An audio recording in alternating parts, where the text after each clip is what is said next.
নমস্কার বন্ধুরা, সবাই কেমন আছো? আমি মাম্পি, আর তোমরা দেখছো মাম্পি স্টোরি ভ্লগস। আজকে আমি চলে এসেছি কলকাতার কোয়েস্ট শপিং মলে। সেই মলের কিছু দৃশ্য তোমাদের সাথে ভাগ করে নিলাম। এই শপিং মলে প্রবেশ করে আপনারা নিশ্চয়ই বুঝতে পারছেন মলের ভেতরটা কত সুন্দর।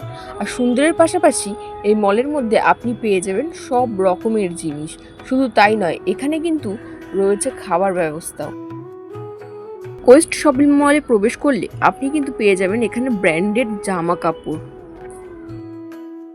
মেয়েদের কাছে শপিং মল মানেই একটা শান্তির জায়গা। কেন বললাম কথাটা? কারণ এমন কোনো মেয়ে নেই যারা শপিং করতে ভালোবাসে না। আমার তো শপিং করতে বেশ ভালোই লাগে।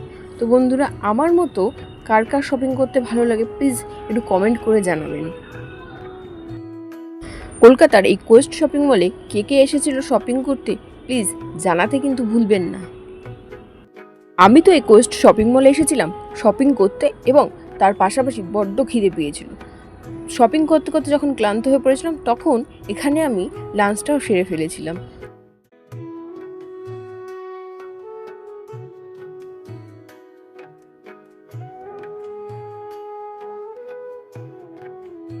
তাহলে বন্ধুরা, আমার ভিডিওটা তোমাদের যদি ভালো লেগে থাকে তাহলে অবশ্যই লাইক, কমেন্ট, সাবস্ক্রাইব করতে কিন্তু ভুলবে না। দেখা হচ্ছে পরের ভিডিওতে। ভালো থাকুন, সুস্থ থাকুন।